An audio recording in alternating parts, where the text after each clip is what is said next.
declaration, which is a robust statement about what the Baltic Sea nations think about things such as shadow fleets or impediments to critical infrastructure.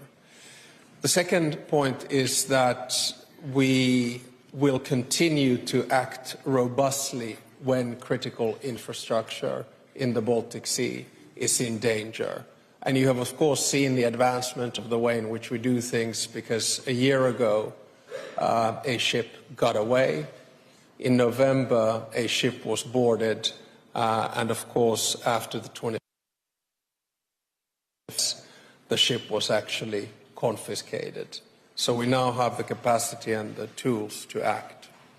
My third point, which will be addressed more directly by the Secretary General, is that we will increase NATO's presence in the Baltic Sea.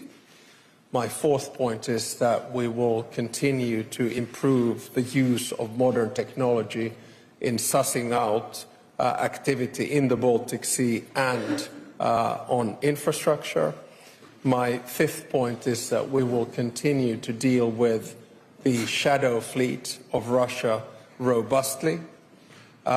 My sixth point is a concrete one. We will work on a memorandum of understanding, similar one that we did between Finland and Estonia, on the critical infrastructure in the Baltic Sea. My sixth point is that we will set up a group of legal experts of the foreign ministries of Baltic Sea states, which will have a look at the freedom of navigation in international waters, on what kind of things we can actually do within the framework of sticking to the freedom of navigation.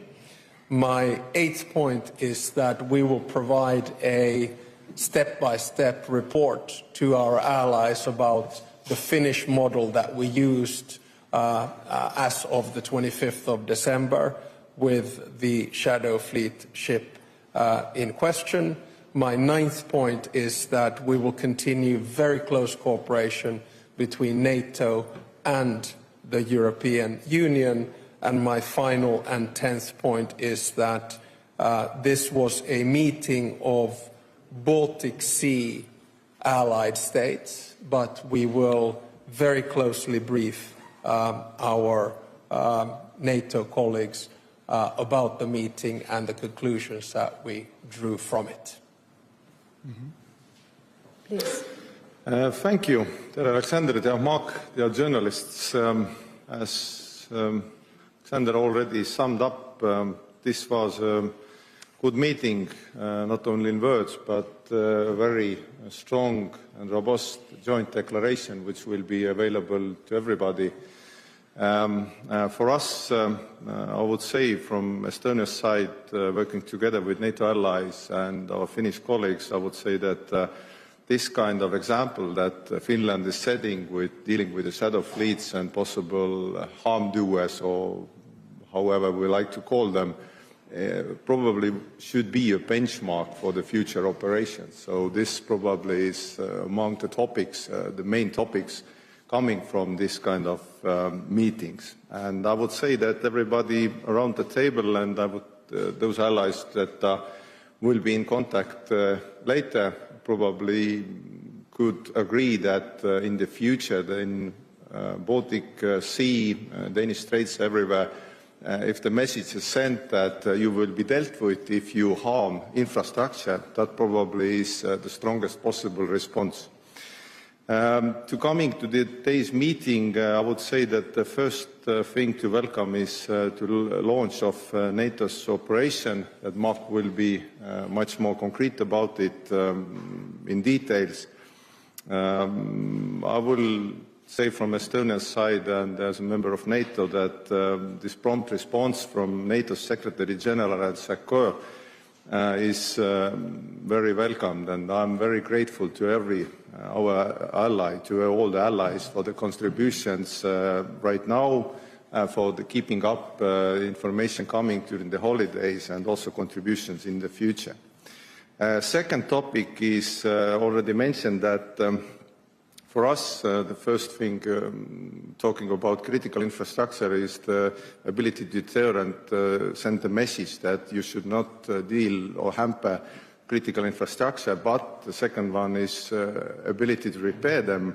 And as Alexander already pointed out, that we have this kind of basis of memorandum of understanding between Estonia and Finland.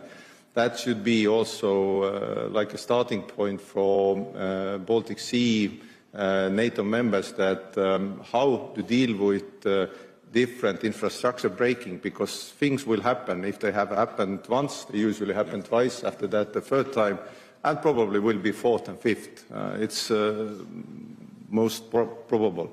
But if you are able to repair all the cables, let's say energy cables or different communications cables, that probably will give resilience and also the security to societies around the Baltic Sea. So very concrete basis for repairing and the ability to share these repairing burdens and different possibilities is the memorandum of understanding. And also the point that was already made, that the deterrence of shadow fleet, that probably also is on everybody's mind. We have already checked since June. Estonia has checked more than 300 tankers. 260 of them have presented their insurance documents, 62 have not. We have boarded 7, and it will continue. The same has done by Finns. It probably will be done by other countries. But to be honest, they are running money from Russia to have this kind of hybrid war against Europe. And also they are taking environmental possibility bomb in our seas. So we should deal with every possibility that the law allows us, and if needed, already pointed out, we need also better rules to act with them more automatically. So thank you. Well, dear Alex, dear Kristen, Kristen, thank you so much for co-hosting this Sea Allies Summit. Today, allies from the region gathered to address the growing threat to our critical undersea infrastructure. And I can indeed say we had excellent discussions.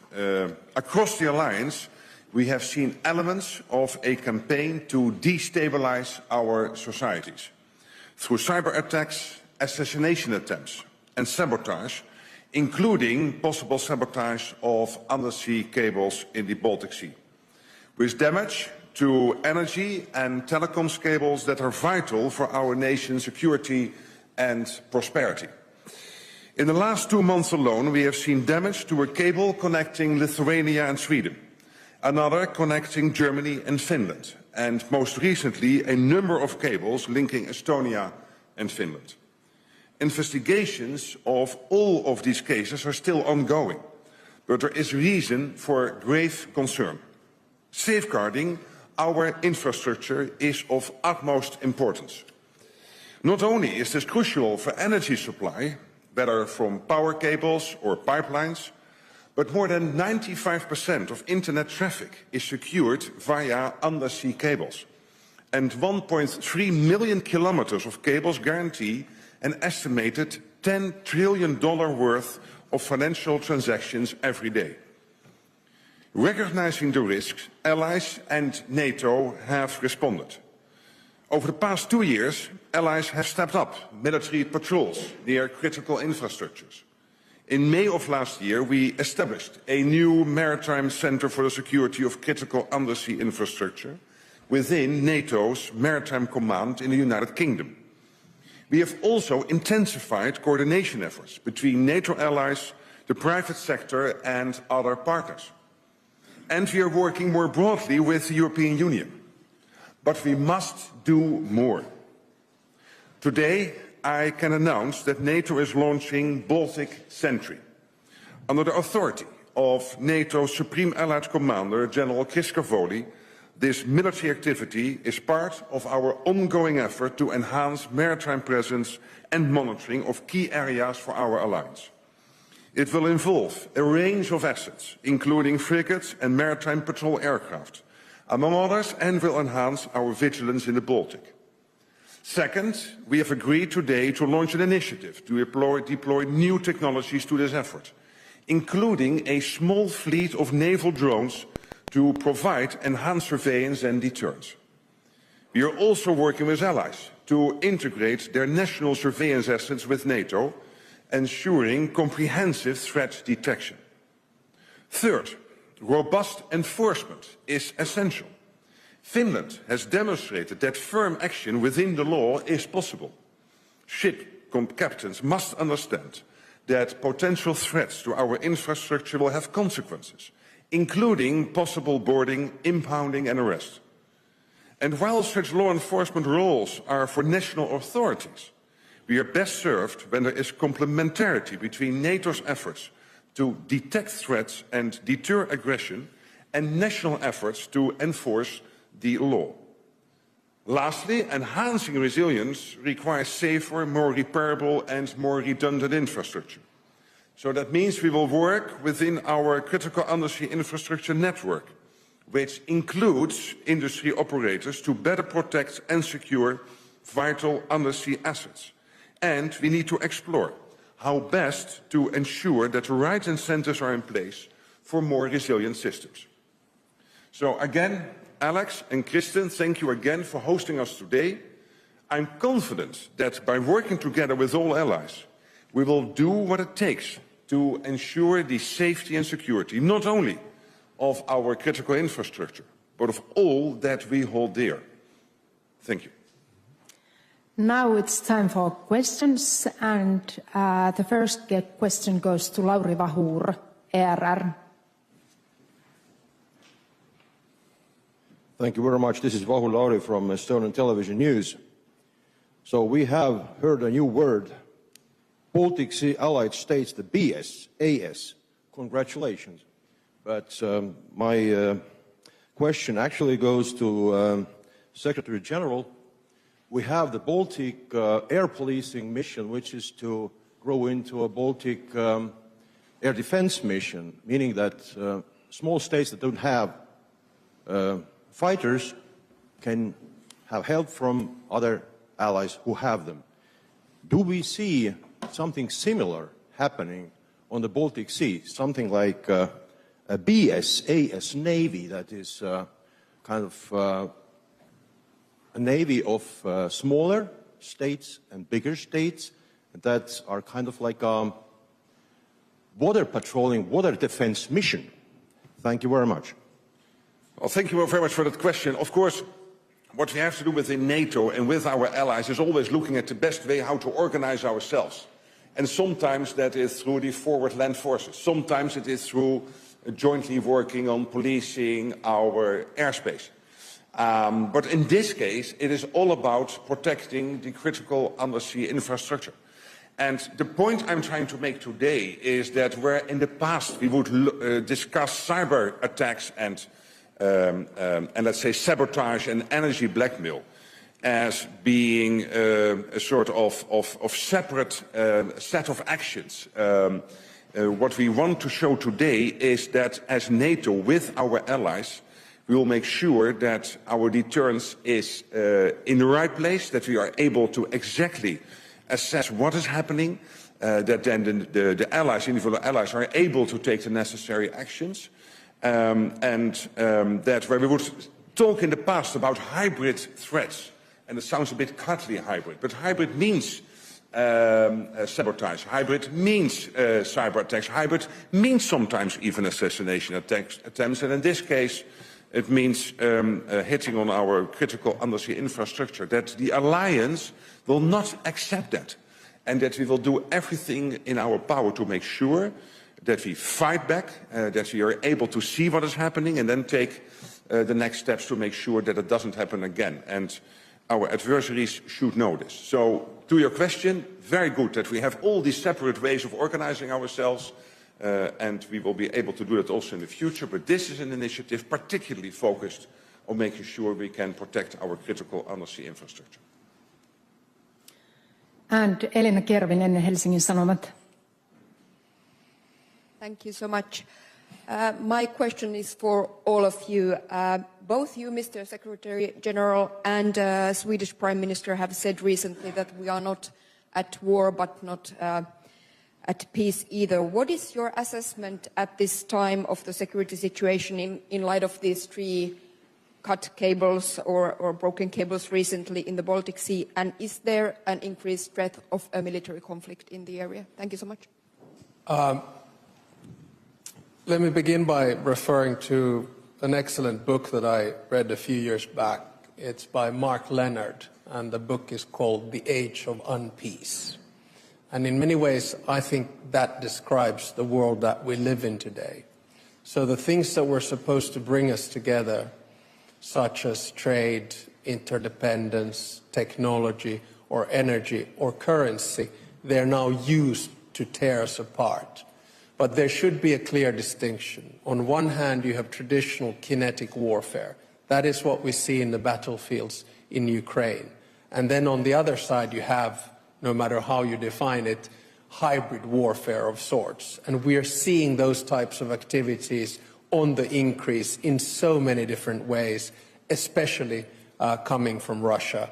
And this is exactly what we tried to address in this meeting. In other words, hybrid elements linked to both critical infrastructure and potential environmental damage. Yeah, I very much agree. And let me add to this, that at this moment, when it comes to kinetic warfare, we are safe. The alliance is able to fight back to anyone who is trying to attack us.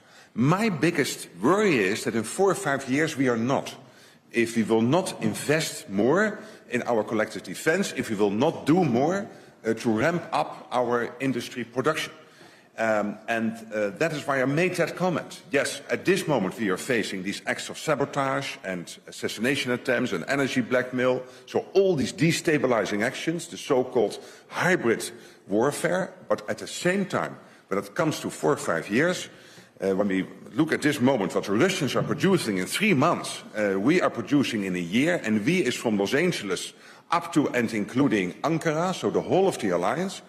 And when we look at what we are spending and the purchasing power the Russians have with the amount of money they are spending, we are really getting into difficulty if we do not ramp up the money we spend on defense and ramp up the defense industrial base. And this is really crucial. And I've not even talked about China, which is also, of course, investing heavily in its military and will have 1,000 nuclear warheads by 2030. So we really have to do this. This is urgent. It is urgent now. This cannot wait till some summit somewhere.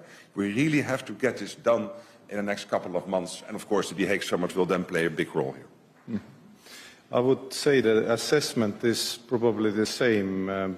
As already mentioned, that right now Russia is pretty much dealing with the biggest armed conflicts since Second World War in Europe, in Ukraine, this aggression.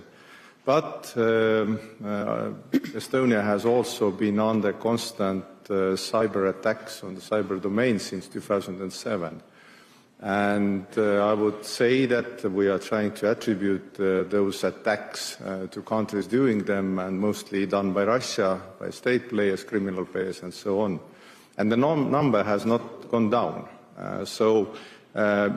The same on the sea and the critical infrastructure. On the sea, on mainland, on everywhere, because right now the situation is coming also to that Baltics are desynchronizing our energy grid from Russia, synchronizing to Central European grid, which is much more reliable, bigger, and also for the future energy exports much more viable. And Russia is not a reliable partner. And looking at the time, I would say that even if we don't know certainly that what are the motives behind breaking critical infrastructure, it has influences on everyday lives, on economy, on the feeling of security. So, as already mentioned, that even if these things happen like testing to NATO members, EU members, or they have no clear intent on each of events, I would say all in all, Mark already mentioned that we should be prepared, we should ramp up our defense capabilities, in coming years, because I very much like the Finnish phrase that you should not be afraid, you should be prepared. So for Estonia, for every NATO country, that preparedness is probably the key with dealing and having a rule-based word, not arbitrary word where the borders can be changed by force. Thank you. As we say, talk less, prepare more. Yeah. And here, third line.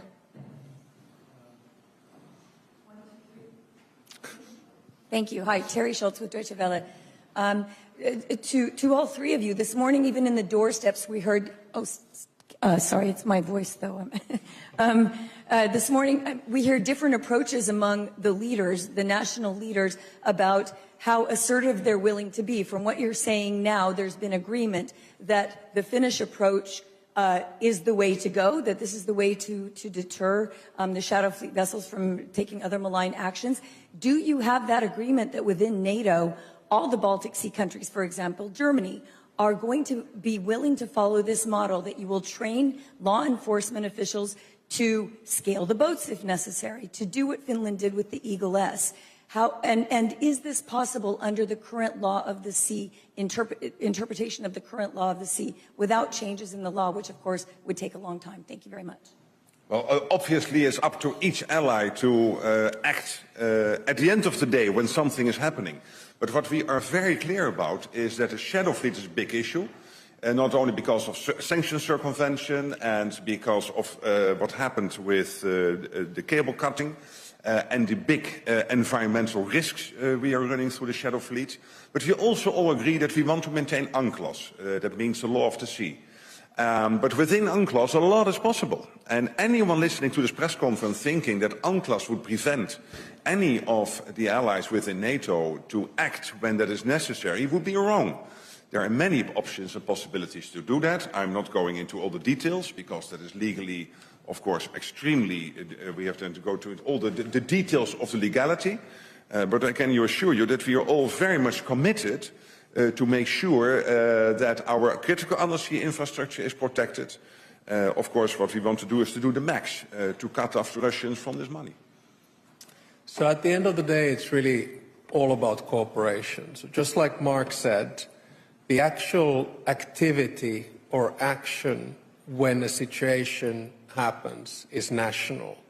The overall coordination is NATO. And the way in which I see it, and the way in which we have done it with our authorities, which, may I add, include our military, our border, our customs, and our police, is first the private sector company reports what has happened. So if a data cable is cut, they report to the authorities immediately. After that, the authorities detect, basically suss out which are the possible ships who were in that position when the cable was cut. Once that happens, you identify the ship and you contact the ship. And number 4, you stop the ship.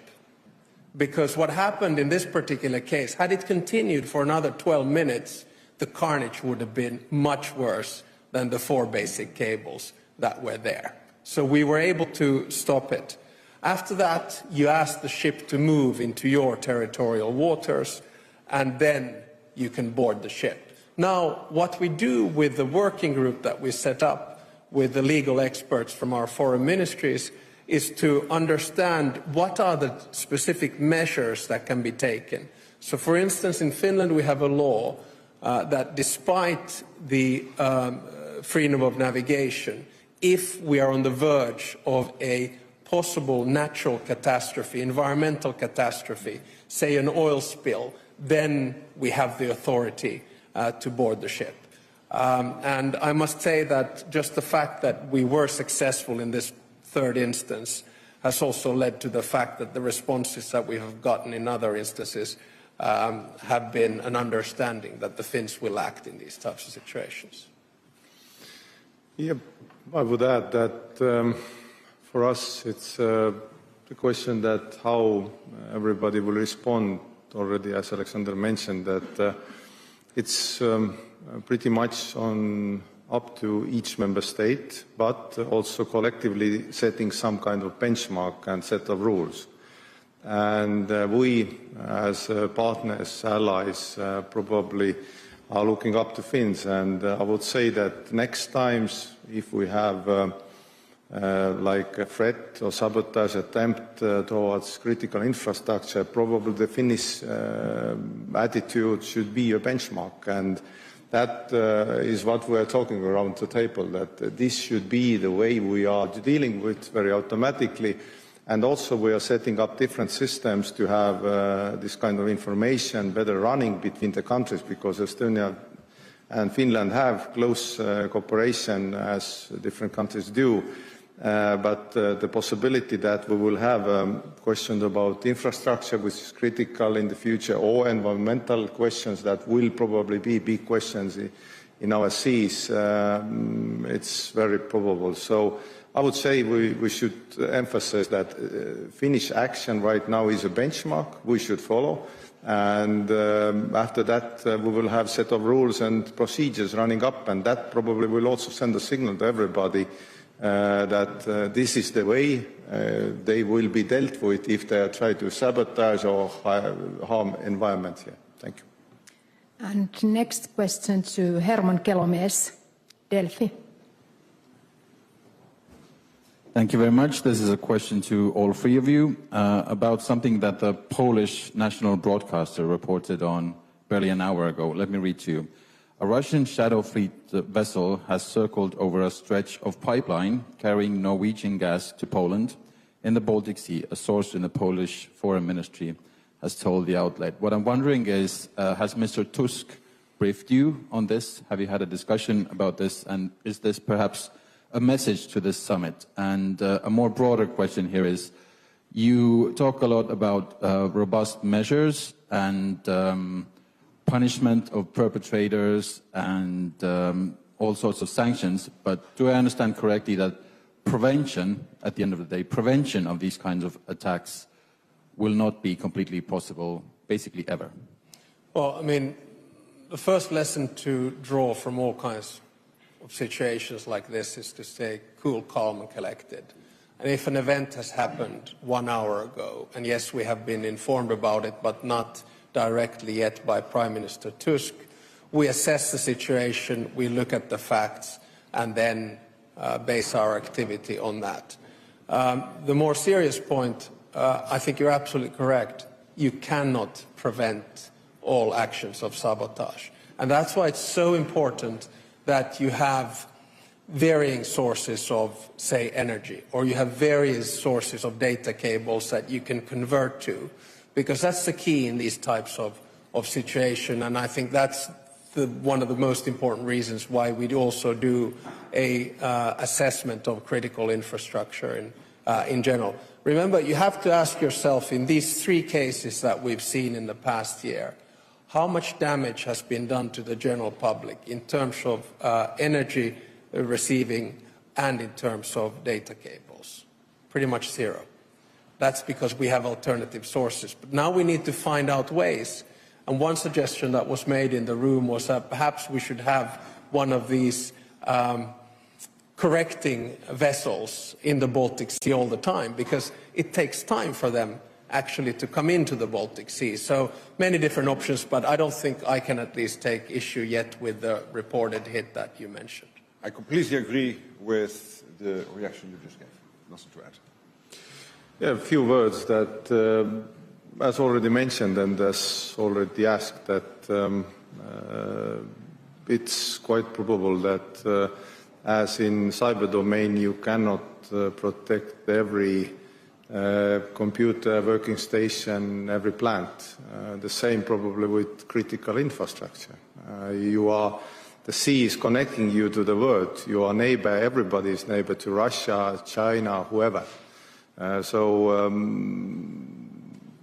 This probably can be influenced that something will happen, but the ability to react and to have this kind of automatic system in the place, exchange information, and also afterwards the ability to repair. As Alexander mentioned, that up to this today we are we have been able to react this way, that our economies or our everyday lives or resilience has not been hampered.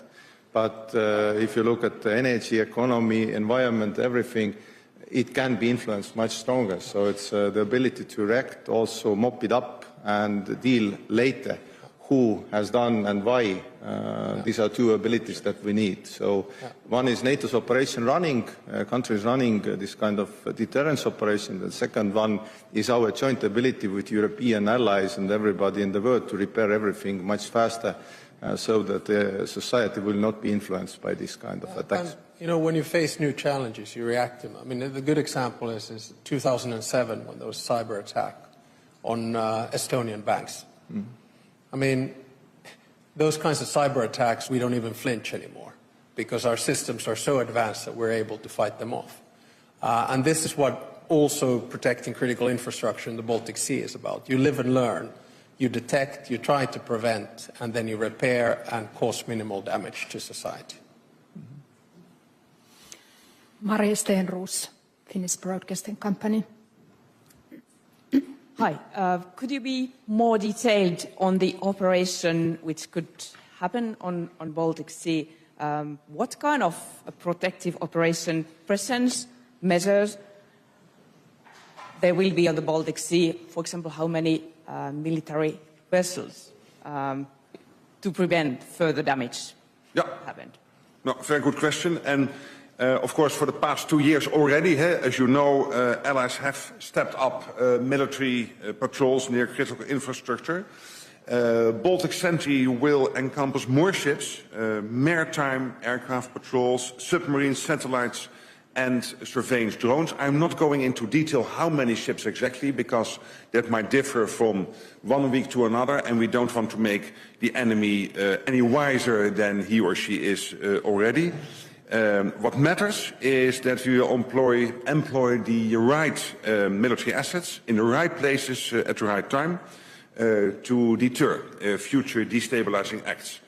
And again, we will make use of the full range of possibilities we as an alliance have, as I just mentioned, including remotely operated vehicles. And we will also employ the latest technology here, including, as I mentioned in my statement, the drones. And last question to Reuters. Thank you. Anna Kauran for Reuters News. I would like to ask you if you believe that the recent cable cutting incidents in the Baltic Sea had for a purpose to hinder the Baltic power decoupling plans. Thank you. I would say that no matter the reasoning behind it, they won't hinder Baltic decoupling, the synchronizing from Russia's grid. Because the date has been set, it's in place, and the Baltics are also prepared for emergency decoupling if needed. But as said, the date is set and we are ready. But usually in energy matters, you have plans, and after that you have reserve plans, and after that you have reserve plans for reserve plans, and you hope that they work. And in the Baltics, all the energy people on private sector, state side, have been working very hard with desynchronizing from Russia's grid at the start of February, and also the Central European grid on the Polish side, in the European side, have been also working on that. So I would say that if the intent or the possible outcome would be to hamper decoupling from Russia's energy grid, it probably won't work. We have reserves and reserve plans, but it can cause some kind of inconvenience, which probably could be intended message that Baltics and Nordics do not live well and do not work well without Russia's embrace. That probably could be the idea behind of this kind of messages. But coming back to the original saying that we will decouple anyway and desynchronize from Russia's grid because Russia is not a reliable partner in these matters. Thank you. Yeah, and let me perhaps just leave you with a following thought.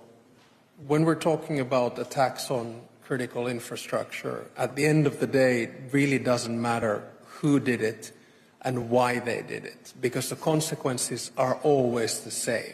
It's damage, and our job is to try to prevent that damage from hitting society in general. The problem is that sometimes to the east of us we're dealing with a country which has a combination of incompetence and indifference.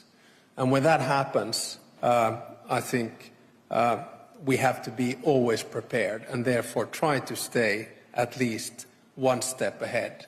And let me assure you that sometimes we will succeed, but there will be cases, again, when we will not succeed of being one step ahead. And in that case, we will again take lessons learned and deal with it, hopefully, as we did on the 25th of December. Absolutely. Thank you. Thanks. Thank